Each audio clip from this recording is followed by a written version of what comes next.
टियत्सु पूर्व याजुका legendary boss है जिसे अमर ड्रैगन के नाम से जाना जाता है, लेकिन एक दिन उन्होंने हाउस हस्बैंड बनने के लिए अपना गैंगस्टर जीवन छोड़ने का फैसला किया। पहली नज़र में अपनी पीठ पर टैटू वाले ड्रैगन और भयानक लुक के साथ तात्सु एक कुख्यात गैंगस्टर प्रतीत होता है जो किसी को नुकसान पहुंचाने के लिए तैयार है। हालांकि वह वास्तव में अपनी पत्नी को काम पर ले जाने के लिए प्यारे लंच बॉक्स तैयार करने के लिए सुबह जल्दी उठता है। दुर्भाग्य से वह भूल गई कि आज उसकी कंपनी में एक मीटिंग है और वह बिना नाश्ता किए बाहर निकल जाती है। तात्सु अपना काम शुरू करने ही वाला है कि तभी उसे पता चलता है कि उसकी पत्नी अपना लंच बॉक्स पीछे छोड़ गई है। जल्दी से वह लंच बॉक्स पैक करता है और सूटकेस में रखता है, फिर उसे अपनी पत्नी को देने के लिए अपनी साइकिल पर निकल पड़ता है। हालांकि क्योंकि वह इतनी तेज गाड़ी चला रहा था, पुलिस अधिकारियों ने उसे रोक लिया और उससे पूछताछ की। जैसे ही वह अपने भयानक रूप से उनके सवालों का जवाब देता है, उन्हें एहसास होता है कि वह याकुजा गिरोह से है। अफवाहें कहती हैं कि उसने अकेले ही एक रात में एक शत्रु गिरोह का सफाया कर दिया है और उसे उपनाम दिया गया है वर्षों पहले गायब होने से पहले अमर ड्रैगन। पुलिसकर्मी ये सोचकर भयभीत हो जाते हैं कि तात्सु शायद किसी हथियार की तलाश में है जेब।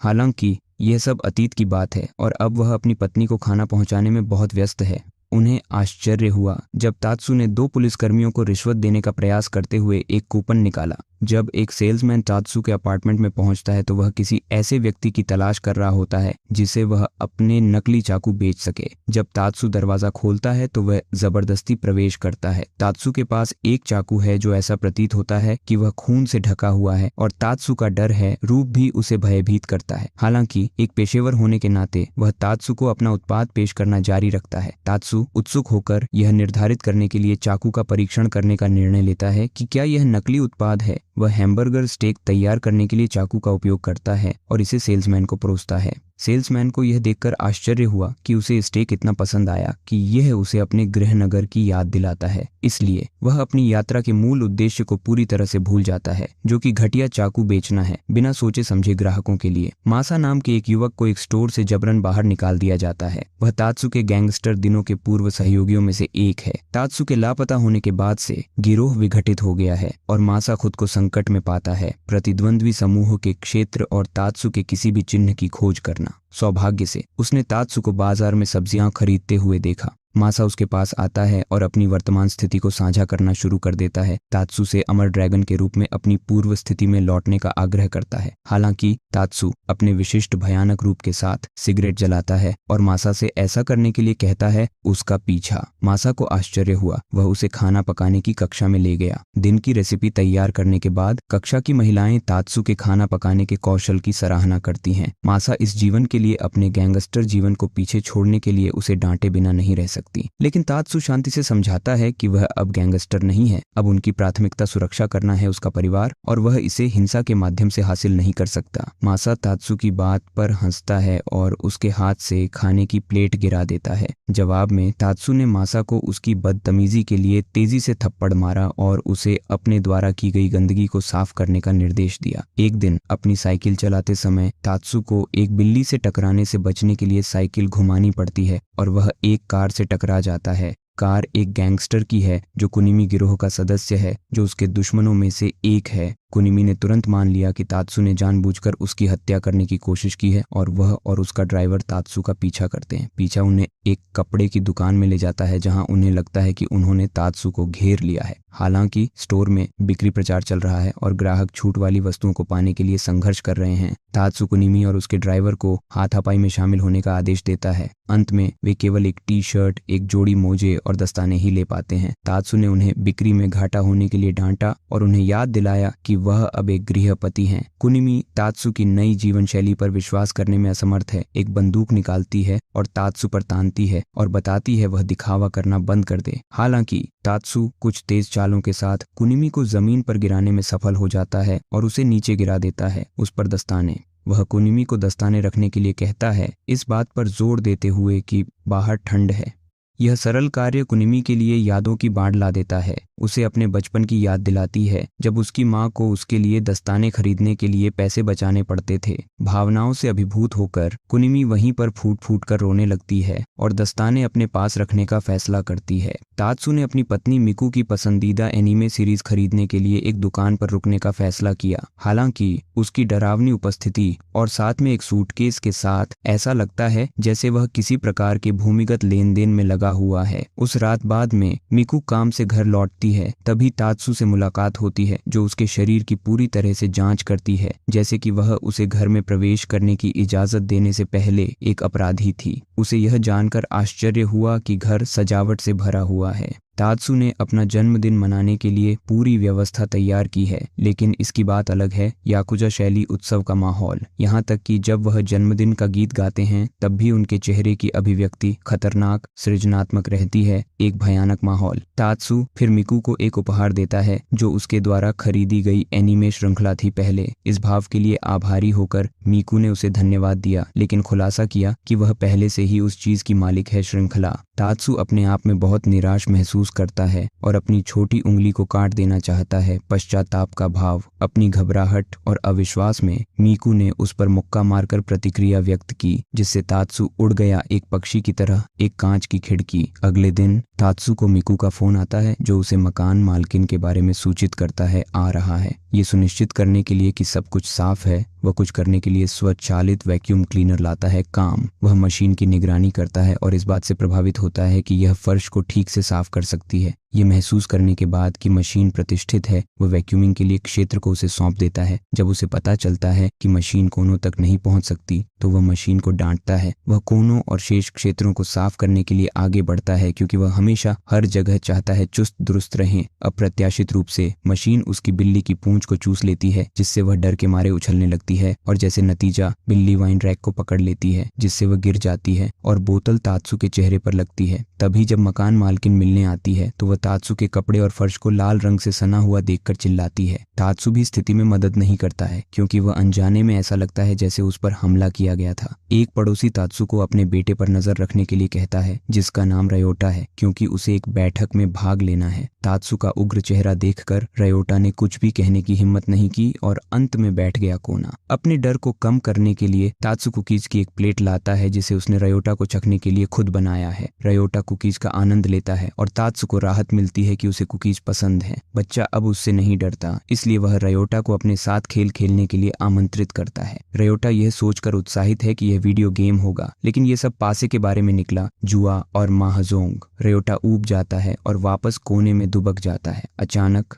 रयोटा की नज़र एक लोकप्रिय एनीमे की गुड़िया की मूर्ति पर पड़ती है और वह उसके साथ खेलना शुरू कर देता है। दुर्भाग्य से चीजें एक और मोड़ लेती हैं क्योंकि वह अपने ही पैर से टकराकर गुड़िया को तोड़ देता है। तात्सु पहले यह सुनिश्चित करता है कि रयोटा को चोट न लगे और फिर सोचता है कि गुड़िया के साथ क्या किया जाए, यह उसकी पत्नी का है, इसलिए वह गुड़िया को दफनाने के लिए आगे बढ़ता है। जैसे ही वह इसे दफनाना समाप्त करता है, उसकी पत्नी काम से आती है और वह जल्दी से घुटने टेक देता है। माफी मांगना और नरमी मांगना, वह इसे ठीक करने के लिए गोंद प्रदान करती है। तात्सु बाजार से वापस आ रहा है, तभी उसकी नजर कुछ सदस्यों से घिरे मासा पर पड़ती है, दूसरे गिरोह का। मासा तात्सु को देखकर राहत महसूस करता है, उसके पास जाता है और आने वाले समय में उससे सहायता की याचना करता है झगड़ा करना। हालांकि तात्सु ने मासा को थप्पड़ मारा और उसे कहा कि वह खुद ही स्थिति को संभाल ले। टकराव की शुरुआत की। गिरोह के अन्य सदस्य जल्द ही तात्सु को कुख्यात अमर ड्रैगन के रूप में पहचान लेते हैं और उनके डर उन्हें पीछे हटने के लिए प्रेरित करता है। हालांकि उनका बॉस मासा के तानों से क्रोधित होकर तात्सु के सिर पर वार करता है लकड़ी के एक टुकड़े के साथ। सिर से खून बहने के बावजूद तात्सु को कोई फर्क नहीं पड़ता और वह अपना खौफनाक और रौबदार रवैया बरकरार रखता है। आचरण। गिरोह का मालिक अब भयभीत होकर तात्सु को चाकू मारने का प्रयास करता है, लेकिन तात्सु चतुराई से हमले को रोक देता है। एक किताब का उपयोग करना। भयभीत होकर बॉस अंततः पीछे हटने का फैसला करता है। मासा ने मुठभेड़ के दौरान तात्सु की शांति और संयम को देखा। इससे उन्हें आश्चर्य हुआ कि क्या एक गृहपति होने और अमर ड्रैगन होने के लिए समान गुणों और तरीकों की आवश्यकता हो सकती है। वह विनम्रता पूर्वक अपना सिर झुकाता है और तात्सु का शिष्य बनने के लिए कहता है, उससे सीखने के लिए उत्सुक होता है।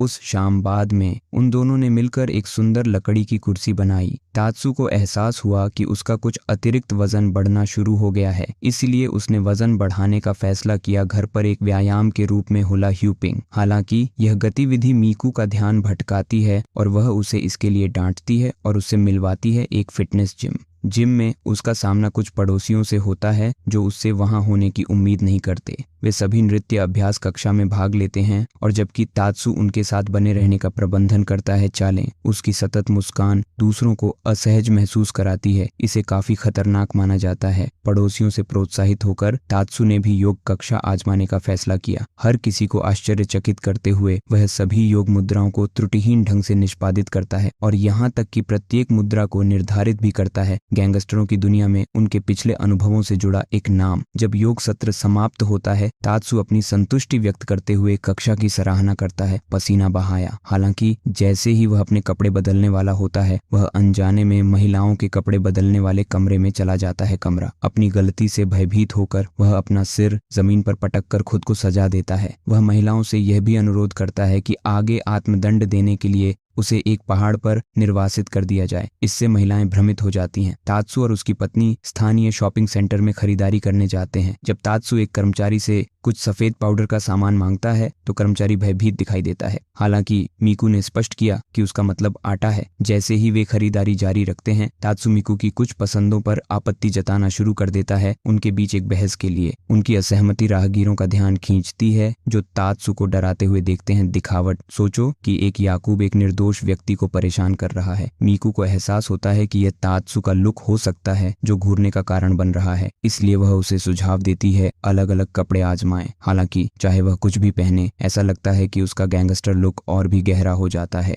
मीकू की सलाह मानते हुए तात्सु ने अपनी पोशाक बदलने का फैसला किया। मीकू अपने पसंदीदा किरदार के अनुरूप गुलाबी एप्रन चुनने से खुश है।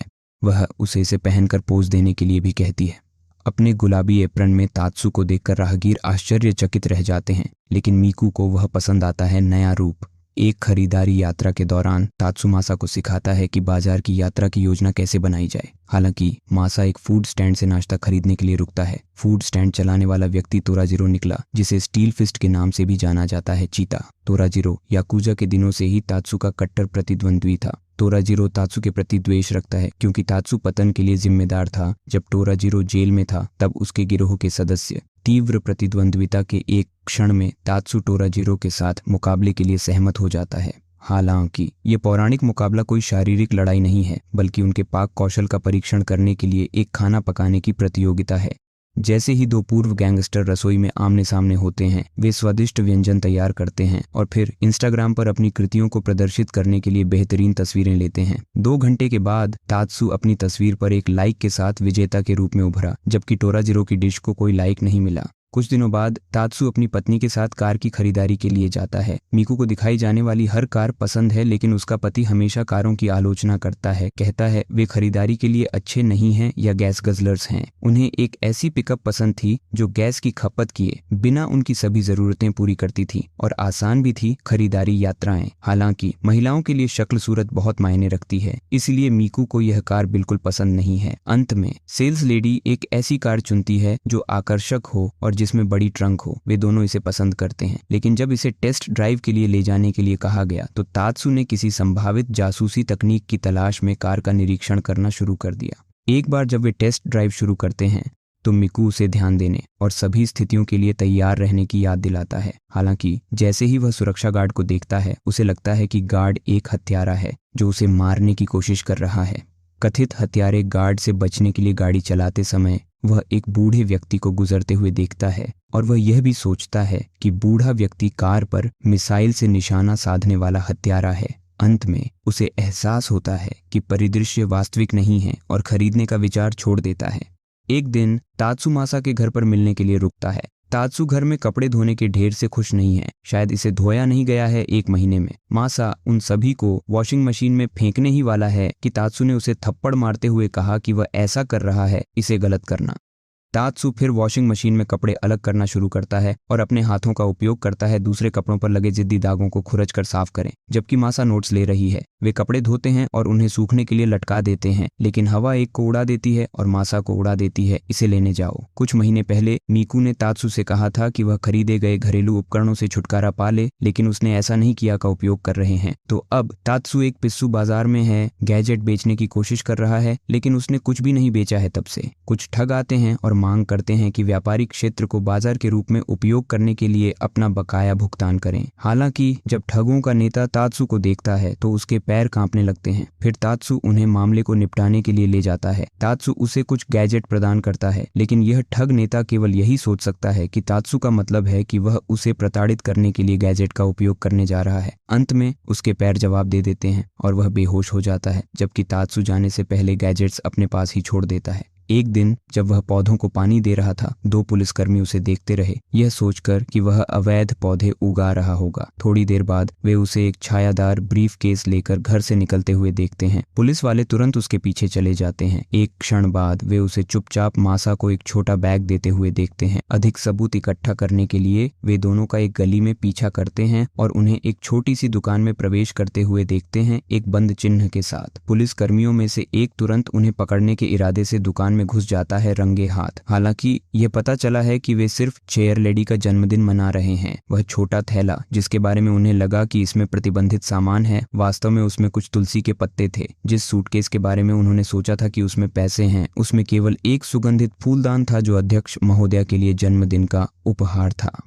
ठग नेता, जिसके पैर तात्सु को देखकर कांप रहे थे, अभी भी पूरी स्थिति से क्रोधित था। इसलिए उन्होंने अपने पैरों को प्रशिक्षित किया और पूरक आहार लिया ताकि वे मजबूत हों और दोबारा कांपे नहीं। लेकिन जब वह बदला लेने के लिए निकला तो उसने तुरंत तात्सु को दूर से देखा। उसके पैर मुड़े हुए थे और वह भूमि पर गिर पड़ा। तात्सु हाल ही में बहुत सक्रिय हो गया है, गृहिणियों के साथ वॉलीबॉल खेलने में शामिल हो गया है। इस दिन गृहिणियों की टीम को दूसरी टीम के खिलाफ खेलना था, लेकिन उन्हें भालू टीम के वहां होने की उम्मीद नहीं थी। वे वास्तविक गैंगस्टर थे। मैच शुरू हुआ और तात्सु ने सभी की मदद से दूसरी टीम पर भारी पड़ने की कोशिश की, लेकिन बियर टीम ने भी अपनी पकड़ बनाए रखी, जिससे दोनों टीमें बराबरी पर आ गईं। अंत में बियर टीम विजयी होती है। तात्सु ने घुटने टेक दिए और हार का सारा दोष खुद पर नहीं बल्कि नेता पर मढ़ दिया। बियर टीम उसे खड़ा होने में मदद करने के लिए आगे आती है, ये पहचानते हुए कि यह एक महान खेल था। अंततः दोनों टीमें एक दूसरे को बधाई देती हैं और एक साथ स्मारिका तस्वीरें लेती हैं। मीकू काम से लौट रही होती है जब वह अपने पति को मांस विक्रेता के साथ बातचीत करते हुए देखती है। बाद में वे दोनों घर के लिए चल देते हैं, लेकिन उससे पहले तात्सु पूछता है कि क्या वे थोड़ी देर के लिए रुक सकते हैं। अन्य दुकानें। मीकू स्थिति का पता नहीं लगा सकता क्योंकि तात्सु और विक्रेता कोड में बात कर रहे हैं। मिशन पूरा होने के बाद उसने खुलासा किया कि वह लकी ड्रा के लिए टिकटें इकट्ठा कर रहा है। बदले में वह लॉटरी बूथ तक उसका पीछा करती है। मीकू को प्रथम पुरस्कार पसंद है जो हवाई अवकाश है, और उसे दूसरा पुरस्कार भी पसंद है, एक टीवी। हालांकि तात्सु का लक्ष्य तीसरे पुरस्कार एक वैक्यूम क्लीनर है। यह दिन आखिरी दिन है और उसका 10वां प्रयास है। तात्सु को उम्मीद है कि इस बार वह इसे हासिल कर लेगा, लेकिन घूमने के बाद उसे 5वां पुरस्कार मिलता है, एक प्यारा भरवां खिलौना जो मीकू को बहुत पसंद है। हालांकि वह लॉटरी बॉस से हार जाता है, फिर भी वह घोषणा करता है कि वह जीत गया है क्योंकि वह ऐसा करने में सक्षम था। उसकी पत्नी को मुस्कुराओ। जैसे ही वह उन घटिया शब्दों को सुनती है, वह उसे सड़क पर शर्मिंदा महसूस कराने के लिए मुक्का मारती है। मीकू के माता पिता ने अचानक घोषणा की कि वे घर पर मिलने के लिए रुकेंगे। अचानक होने से वह थोड़ा चिंतित हो जाती है, लेकिन तात्सु उसे चिंता न करने का आश्वासन देता है, जैसा कि वह करेगा, हर चीज का ख्याल रखना। जैसे ही उसके माता पिता आते हैं, वह मनोरंजन के लिए चाय और केक लाता है जो उसने खुद बनाया है उन्हें। उसकी गृह व्यवस्था कौशल के कारण उसकी सास अप्रत्याशित रूप से उसके साथ घुल मिल जाती है। वह उससे खाना पकाने की कुछ विधियां सिखाने के लिए भी कहती है। तात्सु के ससुर अंतर्मुखी हैं। भले ही वह वास्तव में हर किसी की कहानियों में भाग लेना चाहता है, लेकिन वह नहीं जानता कि बातचीत कैसे शुरू की जाए। कुछ देर सोचने के बाद अंततः वह बात करने के लिए एक विषय के बारे में सोचता है, लेकिन तात्सु नहीं सोचता। ऐसा प्रतीत होता है कि वह समझ गया है कि उसके ससुर का वास्तव में क्या मतलब है। अंत में वह तात्सु को अपने साथ कैच बॉल खेलने के लिए आमंत्रित करता है, क्योंकि वह उम्मीद कर रहा है कि यदि उसका एक बेटा था, वह उसके साथ यह खेल खेलता। वे गेंद खेलने के लिए पार्क में जाते हैं। ससुर के साथ उनका रिश्ता मजबूत होने की उम्मीद में तात्सु को समझ नहीं आ रहा है कि कैच बॉल को कैसे खेला जाए। वह गेंद को वापस फेंकने के बजाय अपने ससुर की तरह गेंद वापस करने के लिए दौड़ता है जब एक कुत्ते को अपने मालिक से उसे लाने बुलाने के लिए कहा जाता है तो वह उसके साथ ऐसा ही करता है। ससुर हार मान लेता है और जब तात्सु पूछता है तो ससुर बताता है कि कैसे पकड़ो खेला जाता है। हालांकि पहले शॉट में ही तात्सु के थ्रो के बल से उसे पेड़ पर गिरा दिया गया, उसे प्रभावित करके। मिकू अभी अभी काम से घर लौटा है और तात्सु को एक अराजक दृश्य के बीच बैठा हुआ पाया। वह उसे यह दावा करते हुए सुनती है कि एक आवारा गोली पीछे से आई है, लेकिन यह पता चला कि वास्तव में कोई गोली नहीं है, ये एक तिलचट्टा है। तात्सु ने एक कीट स्प्रे पकड़ा था, लेकिन दुर्भाग्य से कैन खाली है। तिलचट्टा अभी भी जीवित है और हवा में उड़ रहा है। मीकू आलस्य से खड़ी नहीं रह सकती, खासकर जब तिलचट्टा उसकी प्यारी पुलिस गुड़िया की मूर्ति पर गिरता है। तात्सु तिलचट्टे को भगाने का प्रयास करता है, लेकिन वह अप्रत्याशित रूप से उसकी छाती पर गिर जाता है। तात्सु अटूट दृढ़ संकल्प दिखाते हुए मिकू को खत्म करने के लिए कुछ भी करने के लिए कहता है। कीट वह साहस जुटाती है और एक अखबार उठाती है, अपनी पूरी ताकत से कॉकरोच पर हमला करने के लिए तैयार होती है। वह एक शानदार स्विंग लेती है, लेकिन वह पूरी तरह से कॉकरोच को मिस कर देती है और इसके बजाय तात्सु को चेहरे पर मार देती है। इसके बावजूद तात्सु दृढ़ संकल्पित है। उसने तिलचट्टों को दूर भगाने के लिए धूप जलाने का फैसला किया, क्योंकि ये कीड़े नापसंद करने के लिए जाने जाते हैं। सुगंधित तेलों की गंध, क्रिसमस आ गया है। तात्सु खुद को सांता क्लॉज के किरदार में बदलने के लिए सांता क्लॉज एप्रन पहनता है। अपनी सड़क पर बच्चों की क्रिसमस पार्टी में उपहार देने का आदेश। जब वह आता है तो बच्चों को विश्वास नहीं होता कि वह सांता क्लॉज है, लेकिन वह उन्हें बुलाने के लिए कहता है इमोर्टल क्लॉज। उससे पूछता है कि क्या वे अच्छे थे या शरारती। अंत में वह बच्चों को उपहारों के बजाय अद्भुत भोजन भेंट करता है। आनंद लेना। एक बार जब देर हो जाती है तो वह बच्चों को अलविदा कहता है और अपनी शॉपिंग साइकिल पर वापस लौट आता है। तात्सु ने एक कॉफी शॉप में अंशकालिक नौकरी के लिए आवेदन करने का निर्णय लिया। पहले दिन कॉफी शॉप को दो असामान्य ग्राहक मिले, दो गैंगस्टर, एक बड़ा और एक छोटा। बूढ़ा गैंगस्टर अपने कनिष्ठ को कुछ कठोर ज्ञान देना चाहता है। हालांकि जब वे तात्सु को पानी परोसते हुए देखते हैं तो वे दोनों आश्चर्यचकित रह जाते हैं कि वह कितना वास्तविक गैंगस्टर जैसा दिखता है। चीजें तब और भी दिलचस्प हो जाती हैं जब तात्सु उनके लिए मनमोहक किटी कला के साथ लट्टे कॉफी तैयार करता है। हैरानी की बात यह है कि छोटा गैंगस्टर प्यारे स्पर्श की सराहना करता है, लेकिन उसका बॉस जोर देकर उसे डांटता है कि उन्हें एक सख्त छवि बनाए रखने की जरूरत है। जब खाना ऑर्डर करने की बात आती है तो जूनियर गैंगस्टर ओन एमलेट चावल और तात्सु मांगता है। इसे एक अनोखे ट्विस्ट के साथ परोसता है। वह डिश पर सॉस का उपयोग करके गैंगस्टर लिखता है। बाद में बॉस ने इस बात का खुलासा करते हुए एक विशेष स्ट्रॉबेरी मिठाई का ऑर्डर दिया था। उसे भी प्यारे और आनंददायक व्यंजनों का शौक है। जब मिठाई परोसी जाती है तो बॉस उत्सुकता से अपना हाथ उठाता है और वे दोनों पूरी तरह से खुश हो जाते हैं। कॉफी शॉप को संतुष्ट और खुश छोड़कर अपने भोजन का आनंद लें। अपने अंशकालिक कार्यक्रम की बदौलत तात्सु अपने लिए उपहार खरीदने के लिए पर्याप्त पैसा कमाने में सक्षम है। पत्नी जब भी मीकू काम से घर आती है वह बेहद थकी हुई होती है। आज तात्सु अपनी पत्नी को पोषण देने के लिए ऊर्जा बढ़ाने वाले खाद्य पदार्थों की दावत देता है। खाने के बाद वह उसके लिए नींबू पानी बनाने के लिए साइट्रिक एसिड और नींबू का रस भी तैयार करता है, क्योंकि यह थकान को बहुत अच्छी तरह से दूर करता है। यहाँ तक कि वह अपनी पत्नी को यथासंभव आरामदायक बनाने के लिए मालिश में भी मदद करता है। हालांकि बहुत अधिक देखभाल किए जाने से वह असहज महसूस करती है। हालांकि ऐसा नहीं है। लंबे समय तक तनावग्रस्त रहना। वह सब कुछ बाहर फेंक कर स्नान करने का निर्णय लेती है, जो सबसे ताज़ा विकल्प है। इस बीच तात्सु खुद को उसी मालिश और कुछ नींबू पानी से उपचारित करता है। एक बार जब वह सुपरमार्केट जाता है तो उसकी मुलाकात हिब्रिटोरी से होती है, जो एक ही परिवार से है, प्रतिद्वंद्वी गिरोह। वह अतीत के प्रसिद्ध अमर ड्रैगन को पहचानती है, लेकिन दो प्रसिद्ध शख्सियतों को देखकर गैंगस्टर की दुनिया से अब एप्रन पहनने से मुठभेड़ अजीब हो जाती है। चूंकि टोरी का गिरोह खत्म हो गया है, हिब्री और कबीले के कुछ लोगों ने काम करने का फैसला किया जीवित रहने के लिए एक सुपरमार्केट में। लेकिन जीवन भर एक अमीर व्यक्ति के रूप में रहने के कारण वह शायद ही कभी साधारण मामलों में शामिल होती है। रोजमर्रा की जिंदगी का अनुभव की यह कमी उसे लेबलिंग और स्टैकिंग के कार्य में संघर्ष करने के लिए प्रेरित करती है। अलमारियां, वह यह गलत कर रही है। तात्सु ने डिब्बों को फिर से व्यवस्थित किया और अपनी गलती सुधारी। चेकआउट के दौरान वह गलती से एक आइटम के लिए तात्सु से 2 बार शुल्क लेती है। जब वह सुधार के लिए कहता है तो उसके सहयोगी शुरू में उसका विरोध करना चाहते हैं, लेकिन वह पहचान लेती है। वह अपनी गलती के लिए माफी मांगता है और उसके बिल पर अधिक वसूली गई राशि तुरंत वापस कर देता है। मासा तात्सु के लिए एक आश्चर्यजनक जन्मदिन समारोह की योजना बनाने के इरादे से तात्सु के घर जाता है। जब दरवाजा खुलता है तो मीकू ही उसका स्वागत करती है और अपना परिचय देती है। मासा तात्सू के लिए अपने जन्मदिन की योजना के बारे में बताता है और मीकू बताता है कि वह योजना बना रही थी। उसके आने से पहले भी यही बात थी। वे सेना में शामिल होने और तात्सू के जन्मदिन की तैयारी एक साथ करने का निर्णय लेते हैं। मीकू केक की सामग्री को काटने से शुरू करती है, लेकिन ऐसा लगता है जैसे वह पूरे कटिंग बोर्ड को काटना चाहती है। केक के लिए वह इतना आटा डालती है कि वह बिखर जाता है और कुछ खाना जल भी जाता है। अंततः उनके प्रयासों के परिणाम स्वरूप अव्यवस्था हो जाती है और वे अपनी तैयारी छोड़ देते हैं। तात्सू के लौटने पर वह घर को अस्त व्यस्त देखकर चौंक गया। वह सब कुछ खुद ही करना शुरू कर देता है, सफाई से लेकर सजावट तक, और यहाँ तक कि अपना जन्मदिन का केक भी खुद ही बनाता है।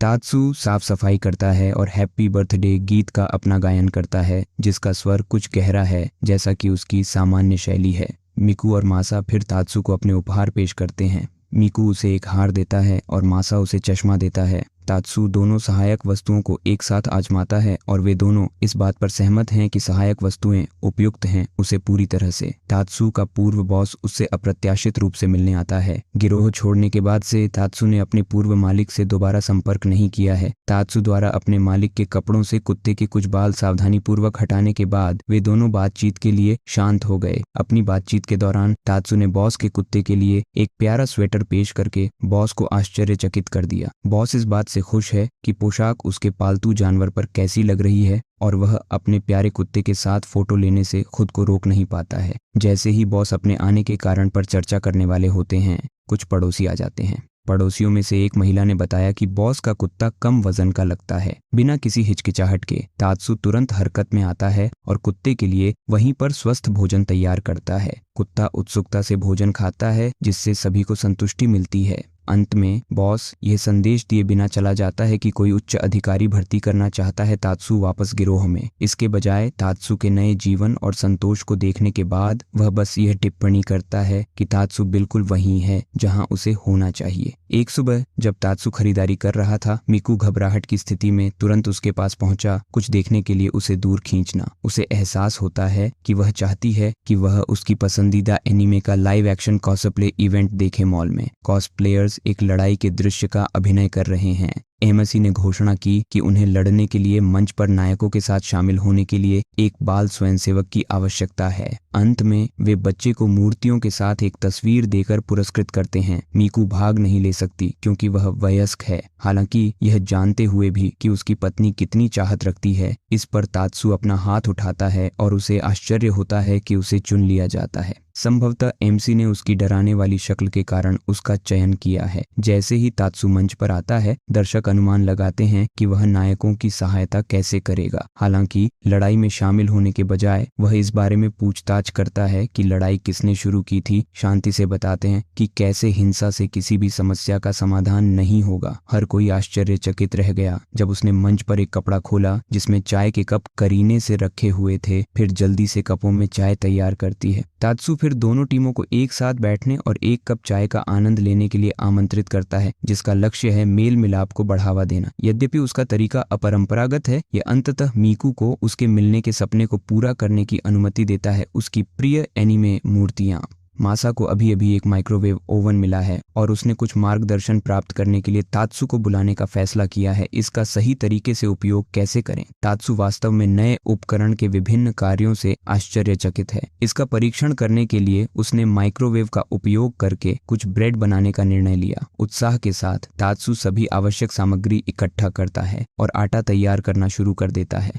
वह उसे अपनी पूरी ताकत से मसलता है। जब वह मासा से आटे को आराम देने के लिए कुछ प्लास्टिक रैप लाने के लिए कहता है तो मासा गलती से फिसल जाता है रैप की खोज करते समय एक तार पर, जिससे माइक्रोवेव ओवन जमीन पर गिर गया। दुख की बात है कि गिरावट में माइक्रोवेव क्षतिग्रस्त हो गया है। इस दुर्घटना के बावजूद मासा तुरंत तात्सू से माफी मांगता है, जो उसे आश्वस्त करता है कि यह ठीक है। तात्सू एक चावल कुकर निकालता है, आवश्यक सेटिंग्स का चयन करता है और इसका उपयोग रोटी पकाने के लिए करता है। 1.5 घंटे के बाद भालू के चेहरे के आकार की रोटी सफल हो जाती है। तात्सू रोटी को सजाता है और मासा रोटी से चकित होकर इंतजार नहीं कर पाता और लेने का प्रयास करता है एक टुकड़ा। हालांकि ब्रेड बहुत गर्म थी, जिसके कारण उसने इसे सीधे तात्सू के चेहरे पर फेंक दिया, जब तात्सु बाहर कुछ कपड़े सुखा रहा था, उसने अचानक देखा कि उसके पड़ोसी बॉब के घर से धुआं निकल रहा है। चिंतित है कि आग लग सकती है, तात्सु जांच करने के लिए जल्दी करता है, लेकिन उसे पता चलता है कि बॉब वास्तव में घर के अंदर बारबेक्यू पर मांस भून रहा है। बॉब एक हार्दिक निमंत्रण देते हुए तात्सु को अपने साथ शामिल होने के लिए कहता है और तात्सु उत्सुकता से स्वीकार करता है, तैयार है कुछ स्वादिष्ट मांस का आनंद लेने के लिए। हालांकि जैसे ही वे पहला निवाला लेने का प्रयास करते हैं, कमरे में घना धुआं भर जाता है। मांस का स्वाद लेना असंभव है। धुआं फैलने के लिए उन्हें दरवाजा खोलना पड़ता है और फिर बुझाने के लिए पानी का उपयोग करना पड़ता है। कोयले हवा को साफ करते हैं और मांस को नुकसान पहुंचाते हैं। तात्सु पूछता है कि बॉब घर के अंदर ग्रिल क्यों कर रहा है और बॉब बताता है कि उसे घर की याद आ रही है और उसे अपनी मातृभूमि में अपने पिता के बारबेक्यू की याद आती है, इसीलिए वह उस अनुभव को फिर से बनाना चाहता था। तात्सु ने मामले को अपने हाथों में लेने का फैसला किया और बॉब को मांस भूनना जारी रखने के लिए बाहर यार्ड में ले गया। साथ में वे बारबेक्यू स्थापित करते हैं, मांस को पूर्णता से ग्रिल करते हैं और उसे आराम करने देते हैं। हालांकि पुलिस के आने पर उनके बारबेक्यू साहसिक कार्य में अप्रत्याशित मोड़ आ जाता है। उन्हें बताएं कि बाहर बारबेक्यू करना गैर कानूनी है। ये सुनिश्चित करने के लिए एक निस्वार्थ कार्य में कि बॉब उस मांस का आनंद ले सके जिसकी वह लालसा कर रहा है। तात्सु उसे रोक देता है। पुलिस कर्मियों को बारबेक्यू में खलल डालने से रोका, लेकिन अपने प्रयासों के बावजूद जब बॉब अंततः मांस खाने के लिए तैयार होता है तो वह खुद को रोक नहीं पाता ऐसा करने के लिए, क्योंकि यह पारंपरिक बारबेक्यू के बजाय सुशी जैसा दुर्लभ पक्ष पर पकाया जाता है।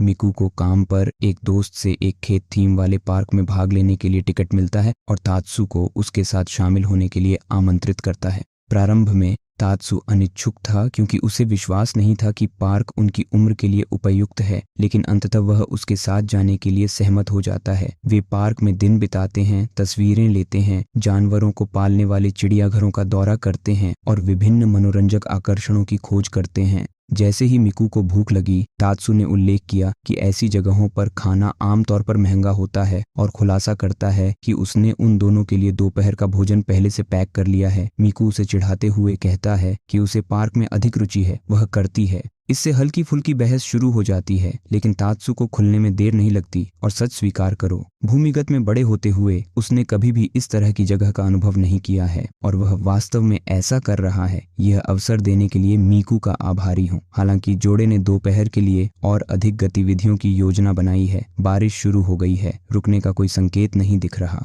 निराश होकर वे बारिश में घर लौट आते हैं। उनका उत्साह क्षीण हो जाता है। जब वे घर पहुंचते हैं तब भी उनका मन उदास होता है। वे रात को विश्राम करने का निर्णय लेते हैं। कुछ दिनों बाद जोड़ा समुद्र तट पर आराम कर रहा है। तात्सु अपना हाथ आजमा रहा है तरबूज तोड़ने का खेल। तरबूज को सफलतापूर्वक तोड़ने और उसका आनंद लेने के बाद अचानक कहीं से एक आवारा वॉलीबॉल तात्सु की ओर तेजी से आता है और उसके चेहरे पर जोरदार प्रहार करता है। उसे आश्चर्य हुआ। ये वही बियर टीम निकली जिसके खिलाफ उसने खेला था कुछ दिन पहले। गृहिणियां बियर बॉस तात्सु की पिछली हार को याद करते हुए तात्सु को दोबारा मैच देने की पेशकश करता है। वह जिस भी दिन चाहे उसका सामना करें। जब मिकू को इस बारे में पता चलता है तो वह तात्सु को डांटने में संकोच नहीं करती। उसे याद दिलाती है कि वह एक है आदमी और उससे तत्काल दोबारा मैच की तलाश करने का आग्रह किया। वह उत्साहपूर्वक उसे बियर टीम में ले जाती है और अपनी इच्छा की घोषणा करती है। पुनः मैच दोनों पक्ष बड़े उत्साह के साथ खेलते हैं। मिकू सेवा करने की तकनीकों के नाम भी चिल्लाता है, खुद को प्रेरित करने के लिए और तात्सु को भी ऐसा करने के लिए प्रोत्साहित करने के लिए। जैसे जैसे खेल तेज होता है, बियर बॉस का एक शक्तिशाली शॉट मिकू पर लगने वाला है। तात्सु जानता है कि उसकी पत्नी शॉट को रोकने में सक्षम नहीं होगी, इसलिए वह आगे बढ़ता है और अपने शरीर का उपयोग करके उसे आने वाली वॉलीबॉल से बचाता है। गेंद अभी तक जमीन पर नहीं गिरी है और मिकू इसे खेल में बनाए रखने के लिए दृढ़ है, एक स्प्रिंग बोर्ड के रूप में कार्य करता है।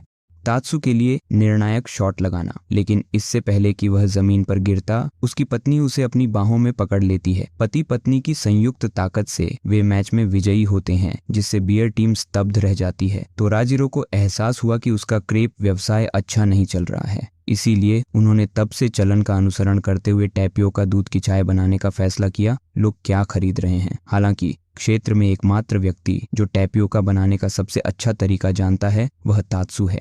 अपनी प्रारंभिक अनिच्छा के बावजूद टोराजिरो के पास तात्सु की मदद लेने का साहस जुटाने के अलावा कोई विकल्प नहीं है। अनिच्छा से तात्सु टोराजिरो की सहायता करने के लिए सहमत हो जाता है और उसे एक सड़क विक्रेता से मिलने के लिए ले जाता है जो टैपियोका बनाने के लिए आवश्यक सामग्री कहाँ से प्राप्त करें, इस पर मार्गदर्शन प्रदान कर सकता है। टोराजीरो की हताशा तब बढ़ जाती है जब वे एक बुनियादी बेकिंग स्टोर पर पहुंचते हैं और वह तात्सु को शर्ट से पकड़ लेता है, ये सोचकर कि तात्सु उसके साथ मजाक कर रहा है। टोराजीरो का तर्क है कि टैपियोका मोती की तरह छोटा और गोल होना चाहिए। तात्सु आक्रामक रूप से बताते हैं कि टैपियोका आटे, पानी और चीनी के आटे से बनाया जाता है, फिर छोटे मोती जैसे गोले का आकार दिया गया। इन दो पूर्व कुख्यात गैंगस्टरों के संयुक्त प्रयासों से शेफ बने वे सफल हुए टैपियोका बनाए। वे अपनी रचना का नमूना लेते हैं और यह देखकर आश्चर्यचकित रह जाते हैं कि इसका स्वाद कितना स्वादिष्ट है। वे अपना टैपियोका दूध चाय व्यवसाय शुरू करने जा रहे हैं, लेकिन कुछ संभावित ग्राहक हैं, उनके डराने धमकाने वाले दिखावे से भयभीत होकर वे दूर चले गए।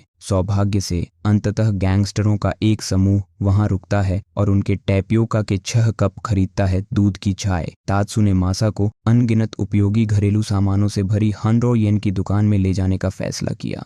प्रारंभ में मासा को स्टोर में कोई दिलचस्पी नहीं थी, लेकिन तात्सु ने इन किफ़ायती उपकरणों और वस्तुओं के महत्व पर जोर देने के लिए तुरंत उसे एक जोरदार तमाचा जड़ दिया। ये जांचने के लिए कि मासा अपना घरेलू काम कर रहा है या नहीं, तात्सु ने उससे स्टोर में विभिन्न घरेलू वस्तुओं के बारे में पूछताछ करना शुरू कर दिया। जब तात्सु वॉशिंग मशीन के लिए एक लिंट फिल्टर की ओर इशारा करता है तो मासा आत्मविश्वास से दावा करता है कि ये एक सुविधाजनक कीट पकड़ने वाला जाल है। हालांकि जब तात्सु अलग अलग वस्तुओं के बारे में पूछना जारी रखता है, जैसे कि सेब काटने की मशीन, तो मासा जवाब देता है कम सटीक बढ़ें। वह सेब स्लाइसर को किसी चीज के हैंडल के रूप में संदर्भित करता है और इसी तरह की गलतियां करता है अन्य सामग्री। पूछताछ के इस दौर के बाद मासा को स्वीकार करना पड़ा कि वह सक्रिय रूप से शामिल नहीं रहा है हाल ही में घर के काम में। तात्सु समझदार होने के नाते मासा को आश्वासन देता है कि उसे इसकी आदत पड़ने में समय लगेगा। घर के काम को आसान बनाने के इरादे से उसे घर ले जाने के लिए 100 येन की वस्तुओं का एक गुच्छा दिया और उसके लिए अधिक प्रबंधनीय है। एक रात जब मीकू सो रही थी, उसने काटने और काटने की आवाज सुनी उनके कमरे से। उत्सुकतावश वह बिस्तर से उठती है और तात्सु को किसी चीज पर गहनता से काम करते हुए देखती है। ये पता चला है कि तात्सु को बच्चों के वैकल्पिक मनोरंजनकर्ता के रूप में किंडरगार्टन में आमंत्रित किया गया है। उन्होंने मोमोटारो की कहानी के घरेलू संस्करण पर काम करते हुए पूरी रात बिताई है, जिसे उन्होंने खुद लिखा है। तात्सु ने अपनी कहानी सुनाना शुरू किया। एक बार की बात है, एक बॉस और एक बॉस महिला थी। एक विवाहित जोड़े के रूप में वे काफी गरीब हैं, इसलिए बॉस अक्सर पहाड़ों पर चले जाते थे जीविकोपार्जन के लिए जलाऊ लकड़ी काटना। एक दिन बॉस महिला यह सोचकर एक बड़ा आढ़ू वापस लाती है कि यह भोजन है, लेकिन जैसे ही वे उसे खोलते हैं तो अंदर से एक बच्चा निकलता है। वे बच्चे को स्वीकार करते हैं और उसका नाम मोमोटारो रखते हैं और उसे अपने बच्चे की तरह पालते हैं। जैसा कि तात्सु जारी रखता है, वह बताता है कि मोमोटारो कैसे तेजी से एक युवा व्यक्ति के रूप में विकसित होता है। राक्षसों द्वारा देश में परेशानी पैदा करने के कारण मोमोटारो ने इन्हें हराने के लिए खोज शुरू करने का फैसला किया। दुष्ट प्राणी रास्ते में उसका सामना एक कुत्ते और एक अन्य साथी से होता है, जिससे वे मुकाबला करने के लिए एक तिकड़ी बनाते हैं। राक्षस गिरोह वे राक्षसों का सामना करने के लिए समुद्र पार करते हैं और अंत में विजयी होते हैं। दस्यु सरगना आत्मसमर्पण कर देता है और अपनी जान की भीख मांगता है। इससे पहले कि तात्सु ये समझाकर कहानी समाप्त कर सके कि दुष्ट गुरु से पुकु करता है, किंडरगार्टन के शिक्षक उसे रोकते हैं। वे युवा दर्शकों के लिए कहानी का अधिक आनंददायक अंत चुनते हैं। तात्सु खुद को एक कैफे में गृहिणियों के एक समूह के साथ बैठकर बातें करते हुए पाता है। वह अपने अतीत और उस दौरान किए गए अनगिनत भारी कार्यों के बारे में कहानियां साझा करते हैं, एक गैंगस्टर के रूप में उनके दिन। हालांकि जब वह भारी काम की अपनी कहानियां सुनाता है तो मेज पर मौजूद महिलाएं गलती से विश्वास कर लेती हैं वह मीकू द्वारा उसे आदेश देने की बात कर रहा है। उन्हें लगता है कि वह एक सशक्त और मांग करने वाली पत्नी है। मामले को और अधिक भ्रमित करने के लिए जब मिकू कॉल करता है और रात के खाने के लिए उडोन नूडल्स का अनुरोध करता है तो वह तात्सु को विशिष्ट निर्देश देती है कि वह उन्हें कैसे तैयार करना चाहती है। दुर्भाग्य से तात्सु फोन को स्पीकर पर नहीं रखता है। जैसे ही वह उसके निर्देशों से सहमत होता है, वह अनजाने में उन वाक्यांशों का उपयोग करता है जो एक गैंगस्टर कभी भी उपयोग कर सकता है, किसी को खत्म करने का जिक्र। इससे महिलाओं को यह विश्वास हो जाता है कि इस जोड़े का किसी को नुकसान पहुंचाने का भयानक इरादा है। जाने से पहले महिलाएं अब भी तात्सु से पूछना चाहती हैं कि क्या हुआ, लेकिन वह स्पष्ट रूप से बोलना जारी रखता है, ये समझाते हुए कि मीकू को उससे कुछ कूटने की जरूरत है, उसे इसे जल्दी से संभालना होगा। चिंतित महिलाएं तात्सु को आश्वस्त करती हैं कि यदि उसे कभी कठिनाइयों का सामना करना पड़े तो उसे ऐसा करना चाहिए, उनकी मदद लेने में संकोच न करें। तात्सु रियायती दर पर कुछ जमे हुए मांस खरीदने के लिए बाहर जाता है, तभी अचानक उसका सामना गोदा से होता है, हिकारो गिरोह से, जिसे उसने पहले शिकार बनाया था। वह शुरू में सोचता है कि गोदा बदला ले सकता है। अपने आश्चर्य के लिए गोदा एक माइक्रोफोन निकालता है और एक पेशेवर रैपर में बदल जाता है। वह तात्सु द्वारा अन्याय किए जाने के बाद अपने दुर्भाग्य की कहानी साझा करने के लिए रैप का उपयोग करता है। बिना किसी हिचकिचाहट के तात्सु स्वेच्छा से माइक लेता है और गोदा से मेल खाते हुए रैप करना शुरू कर देता है। कौशल। हालांकि तात्सु अपने गृह कार्य के बारे में विनोदपूर्वक रैप करता है और वे कुछ देर तक रैप करना जारी रखते हैं। उनकी अचानक हुई रैप लड़ाई को देखने के लिए बढ़ती भीड़ जमा हो गई है। चीजें तब अप्रत्याशित मोड़ लेती हैं जब तात्सु गोदा की शर्ट की बदसूरत होने की आलोचना करता है, जो गोदा को निराशा महसूस होती है। तात्सु को एहसास हुआ कि वह बहुत आगे बढ़ गया है। उसने ईमानदारी से माफी मांगकर सभी को चौंका दिया। फिर उन्होंने सुझाव दिया कि वे फिर से शुरुआत करें, इस बार अपने रैप की थीम के रूप में मांस का उपयोग करें। भीड़ देखकर पास का कसाई जांच करने आता है। तात्सु कसाई के बारे में अपने रैप में एक सीमा पार कर जाता है, जिसके कारण कसाई विरोध में उसे थप्पड़ मारता है। गोदा अभी भी निराश महसूस कर रहा है, उसे आगे बढ़ने के लिए शब्द नहीं मिल रहे हैं और वह हार कर घुटने टेक देता है। अंत में कसाई माइक उठाता है और मांस के बारे में अपना गाना गाना शुरू कर देता है, जिससे उनकी रैप लड़ाई का अप्रत्याशित अंत हो जाता है। मिकू एक व्यावसायिक यात्रा पर निकलने वाला है और तात्सु उससे पूछना शुरू कर देता है कि क्या उसने अपनी जरूरत की सभी चीजें पैक कर ली हैं। मीकू ने उसे आश्वस्त किया कि वह ठीक हो जाएगी और उसे दिन के लिए आराम से रहने की याद दिलाती है। उसकी सलाह को दिल से लेते हुए तात्सु ने खुद को अपनी सामान्य सख्ती से छुट्टी देने का फैसला किया। सफाई की दिनचर्या। कंबल को हर दिन की तरह धोने के बजाय वह तरोताजा करने के लिए एक सुगंधित स्प्रे का उपयोग करता है। यह ऊपर कपड़ों को हैंगर से सावधानी से मोड़ने के बजाय इस बार वह कपड़ों को अलमारी में रखने से पहले मोड़ता नहीं है। वह दोपहर के भोजन के लिए घर के बने भोजन के बजाय एक कप इंस्टेंट नूडल्स की सादगी को चुनते हैं। नूडल्स खाते समय मासा उससे मिलने आता है। यह जानने पर कि तात्सु अपने घरेलू कामों से छोटी छुट्टी पर है, मासा ने फैसला किया उसे दिखाएं कि वास्तविक विश्राम का क्या अर्थ है। वह तात्सु को वीडियो गेम खेलने में अपने साथ शामिल करता है। बाद में वह उनके पड़ोसी बॉब को भी किक्ड कैन का खेल खेलने के लिए आमंत्रित करता है। हालांकि तात्सु, जो असामान्य आलस्य का आदी नहीं है, घर जाकर कुछ करने की इच्छा व्यक्त करता है, घर का काम। लेकिन मासा का कहना है कि वह वहीं रहे और आराम करे। मासा का अपना आलस्य उस पर हावी हो जाता है और वह लगभग तुरंत ही सो जाता है। दूसरी ओर तात्सु शांत नहीं बैठ सकता। उनका मेहनती स्वभाव उन्हें सफाई करने के लिए मजबूर करता है। मासा उसे रोकने के लिए ठीक समय पर अपनी झपकी से जाग जाता है। मासा ने मेहनती गृहपति को डराते हुए तात्सु को काम नहीं करने देने का वादा किया। पड़ोस की हैलोवीन पोशाक प्रतियोगिता निकट आ रही है और मिकू चाहता है कि वे भाग लें। जब तात्सु को पता चलता है कि दूसरे स्थान का पुरस्कार 1 साल के चावल के बराबर है, तो वह उत्साहपूर्वक इसमें शामिल होने के लिए सहमत हो जाता है। जैसे ही वे प्रतियोगिता के लिए तैयारी करते हैं, उन्हें एहसास होता है कि सुश्री तोरी और तोराजिरो सहित गिरोह के अन्य सदस्य भी चावल की 1 साल की आपूर्ति के प्रतिष्ठित पुरस्कार की तलाश में हैं, जबकि मिकू उसकी नजरें प्रथम स्थान विजेता के लिए गर्म पानी के झरने की यात्रा पर टिकी हैं। जैसे ही हैलोवीन उत्सव शुरू होता है, टोरी परिवार एक प्रभावशाली कार्यक्रम के साथ शुरुआत करता है, गतिगणना खेल, बड़ी बहन टोरी की बिजली तेज टाइपिंग कौशल के साथ। हालांकि उसकी गति इतनी उल्लेखनीय है कि ऐसा लगता है कि कीनू का मौसम उसके खत्म होने से पहले ही खत्म हो जाएगा। इसके बाद टोराजिरो कई छुरा घोंपने के शिकार व्यक्ति की तरह कपड़े पहनता है, लेकिन उसकी भयानक उपस्थिति के कारण उसे तुरंत मंच से हटा दिया जाता है। मासा देर से आता है, जिससे उसे छोड़ दिया जाता है और वे चौथे प्रतियोगी तात्सु जोड़े के पास चले जाते हैं, जो कद्दू के रूप में तैयार होते हैं। वे मंच पर अपने प्रदर्शन के लिए कद्दू के आकार की कुकीज बनाते हैं, यहाँ तक कि कुकीज के साथ 3 जजों को रिश्वत देने का भी सहारा लेते हैं, लेकिन जीत उनसे नहीं होती। अंततः 9वीं प्रतियोगी चमगादड़ की पोशाक पहने एक प्यारी सी लड़की पुरस्कार अपने घर ले जाती है और गिरोह का कोई भी सदस्य प्रतिष्ठित दूसरे स्थान का पुरस्कार नहीं जीत पाता। तात्सु दंपत्ति ने बुफे भोजन का आनंद लेने का निर्णय लिया और तात्सु इसे बनाने के लिए दृढ़ संकल्पित है। उनके अधिकांश पैसे का मूल्य है।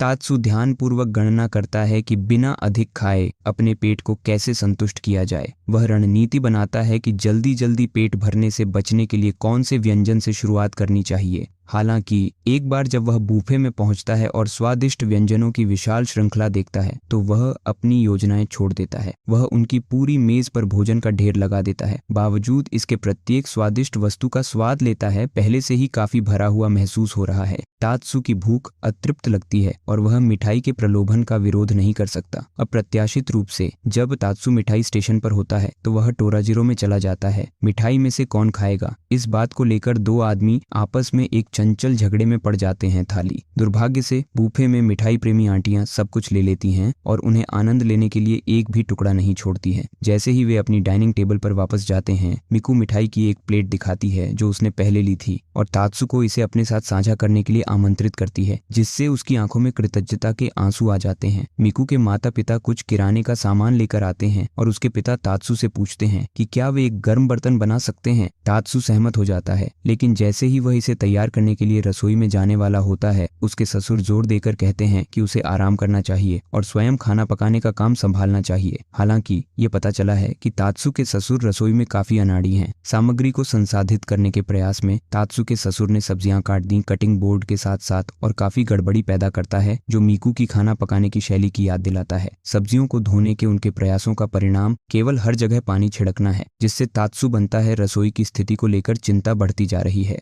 तात्सु ने अपने ससुर को उसे सत्ता संभालने देने के लिए मनाने की कोशिश की, लेकिन उसे आश्चर्य हुआ। मीकू रसोई में आती है, अपनी आस्तीनें चढ़ाती है और खाना पकाने में अपने पिता के साथ शामिल हो जाती है। रसोई में यह दोहरी परेशानी अव्यवस्था को बढ़ा देती है। वे दोनों मांस को बड़ी गेंदों में आकार देते हैं और यहाँ तक कि उन्हें सीधे गर्म बर्तन में फेंकने पर भी विचार करते हैं, जिससे तात्सु को बहुत निराशा होती है। वह भयभीत होकर देखता है, लेकिन इसे रोकने के लिए समय रहते हस्तक्षेप करता है। बस जब ऐसा लगता है कि वे गर्म में और भी अधिक अनावश्यक सामग्री जोड़ने वाले हैं पॉट, मीकू की मां बचाव के लिए रसोई में दौड़ती है। उसका हस्तक्षेप हॉट पॉट और रसोई दोनों को आगे की दुर्घटनाओं से बचाता है। तात्सु अपनी सास की प्रशंसा किए बिना नहीं रह पाता। वह उसे एक सच्ची गृहिणी के प्रतीक के रूप में पहचानता है, जो जानता है कि रसोई में अराजक स्थिति को कैसे संभालना है। एक दिन जब तात्सु बाजार से घर जा रहा था, उसे अचानक चक्कर आने का एहसास हुआ। ये महसूस करते हुए कि उसे बुखार आ रहा है, उसे धोते हुए वह जल्दी से घर जाता है और पानी, नींबू और शहद का मिश्रण तैयार करता है उसकी प्रतिरक्षा प्रणाली को बढ़ावा दें। उसके दिमाग में यह उसके शरीर पर आक्रमण करने वाले यादृच्छिक वायरस के खिलाफ लड़ाई जैसा महसूस होता है और वह विजयी होने के लिए प्रतिबद्ध है। अपनी रिकवरी में सहायता के लिए तात्सु एक ह्यूमिडिफायर और फेशियल स्टीमर का भी उपयोग करता है। हालांकि स्व उपचार के उसके प्रयासों में अप्रत्याशित मोड़ आ जाता है। वह अपने लक्षणों को कम करने की उम्मीद में 1 कप पानी में सर्दी की दवा मिला देता है और फिर अपनी ताकत वापस पाने की कोशिश में बिस्तर पर चला जाता है। दुर्भाग्य से सुधार होने के बजाय उसका तापमान 37 डिग्री से बढ़कर 29 डिग्री सेल्सियस हो गया। वह कमजोर हो जाता है और अंततः फर्श पर बेहोश हो जाता है। जब उसे होश आता है तो वह देखता है कि उसकी पत्नी उसके माथे पर ठंडा तौलिया लगा रही है। तात्सु अपनी बीमारी को कम करने की कोशिश करता है, लेकिन उसकी पत्नी दृढ़ता से कहती है कि उसे आराम करने की जरूरत है। उसके सौम्य लेकिन दृढ़ आग्रह के कारण तात्सु के पास चुपचाप लेटे रहने और खुद को स्वस्थ होने देने के अलावा कोई विकल्प नहीं है।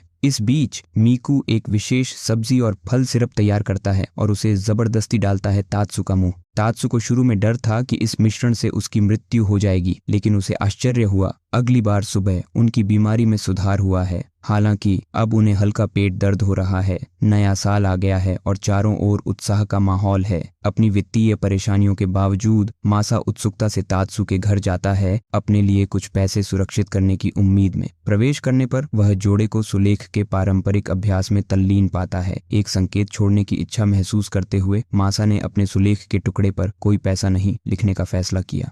नए साल के लिए कुछ भाग्यशाली धन प्राप्त करने का संकेत देने का उनका स्पष्ट इरादा है। हालांकि तात्सु संकेत को समझ नहीं पा रहा है। बिना किसी डर के मासा का पेट जोर जोर से बड़बड़ाता है और वह मौके का फायदा उठाते हुए कहता है कि उसके पास पैसे नहीं हैं और वह खाना खरीदने में सक्षम नहीं है। जवाब में तात्सु ने उसे मोची केक बनाने के लिए बाहर ले जाने का फैसला किया, जिसका वे बाद में आनंद लेते हैं एक साथ। इसके बाद उन दोनों ने बैडमिंटन खेलने और पतंग उड़ाने का प्रयास करते हुए कुछ देर मस्ती की। अपनी गतिविधियों के दौरान मासा अपनी वित्तीय स्थिति के बारे में संकेत देता है, लेकिन ऐसा लगता है कि तात्सु या तो ध्यान नहीं देता है या प्रतिक्रिया नहीं देता है। आखिरकार मासा अपने सूक्ष्म संकेतों को छोड़ देता है जब तात्सु उदारता पूर्वक रयोटा को नए साल के लिए कुछ भाग्यशाली पैसे देता है। मासा, तात्सु और मिकू एक रात शराब पीने के लिए बार में जाने का फैसला करते हैं। वे कुछ मीठे चावल की शराब का नमूना लेकर शुरुआत करते हैं, लेकिन वे यहीं नहीं रुकते। इसके बजाय वे जारी रखते हैं अधिक पेय पदार्थों का सेवन करना। जैसे जैसे रात ढलती है, शराब का असर स्पष्ट होने लगता है। मीकू, जो शराब पीना शुरू करने के बाद से अनियंत्रित रूप से हंस रही है, रुक नहीं पा रही है। दूसरी ओर तात्सु नशे की हालत में पहुंच गया है, जहां वह अपने साथ सो रहा है, आंखें खुली, अभी भी खड़ा हूं। इस बीच टोराजिरो, जो उसी बार में होता है, जरा सी बात पर रोने लगता है कि चीजें मासा को स्थिति संभालनी होगी। वह उनकी हरकतों को तब तक नियंत्रित करता है जब तक कि उनमें से प्रत्येक अंततः थक कर बेहोश न हो जाए, या कुछ मामलों में अत्यधिक शराब पीने के कारण उल्टी से। अगली सुबह तात्सु और मिकू को हैंगओवर का एक आरामदायक कटोरा लेने के बाद राहत मिली है। पिछली रात की उनकी परेशानी को कम करने के लिए सूप। तात्सु अपनी खाना पकाने की कक्षा में भाग ले रहा है जब उसे आश्चर्य हुआ, वहां एक और आदमी था जिसका नाम हिरोनो है, जो कक्षा में है और चॉकलेट केक बनाने की पूरी कोशिश भी कर रहा है। हालांकि बेकिंग के प्रति हिरोनो का दृष्टिकोण काफी आक्रामक है और वह काफी गड़बड़ी पैदा कर रहा है। तात्सु को स्थिति ज्यादा पसंद नहीं है, लेकिन वह उसकी मदद करना चाहता है। जब तात्सु हिरोनो की सहायता करने की पेशकश करता है तो वह शुरू में इनकार कर देता है। हालांकि चीजें तब और खराब हो जाती हैं जब हिरोनो के केक बैटर को आक्रामक तरीके से संभालने के परिणाम स्वरूप वह गिर जाता है। गड़बड़ी को देखकर और हिरोनो की हताशा को महसूस करते हुए तात्सु ने बातचीत शुरू करने का फैसला किया। आज की वीडियो के लिए इतना ही। अगर आपको वीडियो पसंद आई तो वीडियो को लाइक करें, नेक्स्ट पार्ट के लिए कमेंट करें। नेक्स्ट पार्ट मिलते हैं अगले वीडियो में।